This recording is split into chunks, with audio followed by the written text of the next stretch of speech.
Welcome to Shanmukha రుచులండి. మనం ఈరోజు చేసుకోబోతున్న recipe వచ్చేసి గోందు కటేరా లెమన్ షర్బత్ అండి.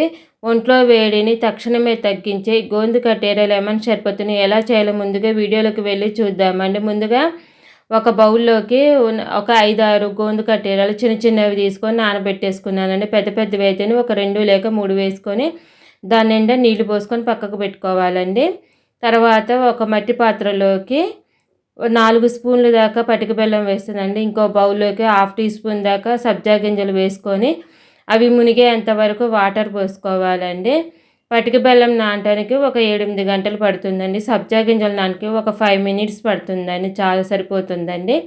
ఇవి తయారు చేసుకోవడానికి 5 నిమిషాల ముందని నానేసుకోవచ్చండి సబ్జా గింజలు. ఇవి మూత పెట్టేసుకొని ఒక 7-8 గంటలు నానబెట్టుకున్న తర్వాత ఇప్పుడు మూతలు తీసుకొని ఉంటేనే పటిక బెల్లం నానిపోయి ఉంటుందండి. నానిపోయి కంతా కరిగిపోయి ఉంటుంది. తర్వాత సబ్జా గింజలు నానిపోయి ఉంటాయి. ఇప్పుడు ఒక బౌల్ తీసుకొని ఒక బౌల్ లేదా ఒక స్టీల్ గిన్నె తీసుకొని మట్టి పాత్రలో తీసుకున్న పటిక బెల్లం వాటర్ వేసుకోవాలండి. పటిక బెల్లం వాటర్ వేసుకున్న తర్వాత నానబెట్టుకున్న సబ్జా గింజలు ఒక 1.5 టీ స్పూన్ దాకా వేసుకోవాలి. సబ్జా గింజలు ఒక 1.5 టీ స్పూన్ దాకా వేసుకున్న తర్వాత దాంట్లోకి ముందుగానే తీసుకున్న 2 టీ స్పూన్ల నిమ్మరసం వేసుకోవాలి. నిమ్మరసం కూడా వేసుకొని అంతా కలిసేటట్టు ఒకసారి బాగా కలుపుకోవాలండి. బాగా కలుపుకున్న తర్వాత ఒక 2 లేక 3 గ్లాసులు తీసుకొని దాంట్లోకి ముందుగా నానబెట్టుకుని గోందు కటేరా వేసుకోవాలండి.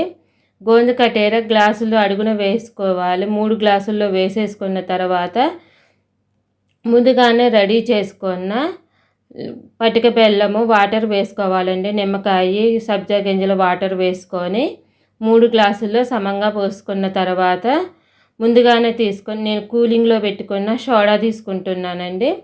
సోడాలు అయితే మీ దగ్గర కూలింగ్ వాటర్ అయినా పోసుకోవచ్చు. నేనైతే సోడా పోసుకుంటున్నాను. కిన్లీ సోడా కానీ లేదా మీ దగ్గర ఏ సోడా ఉంటే ఆ సోడా పోసుకోవచ్చు. పోసుకున్న తర్వాత పైనుంచి మళ్ళీ సబ్జా గింజలతో గార్నిష్ చేసుకొని సర్వ్ చేసుకోవటమేనండి. మా వీడియో మీరు కొత్తగా చూసే వాళ్ళైతే మా ఛానల్ని సబ్స్క్రైబ్ చేసుకొని మేము పెట్టే వీడియోస్ మీకు ఎప్పటికప్పుడు నోటిఫికేషన్స్ వస్తూ ఉంటాయండి. ఇప్పుడు సబ్జా గింజలతోని సర్వ్ చేసుకున్నాక రెడీ అయిపోయినట్టండి. మా వీడియో మీకు నచ్చినట్లయితే లైక్ చేయండి, షేర్ చేయండి, సబ్స్క్రైబ్ చేసుకోండి. Thank you for watching.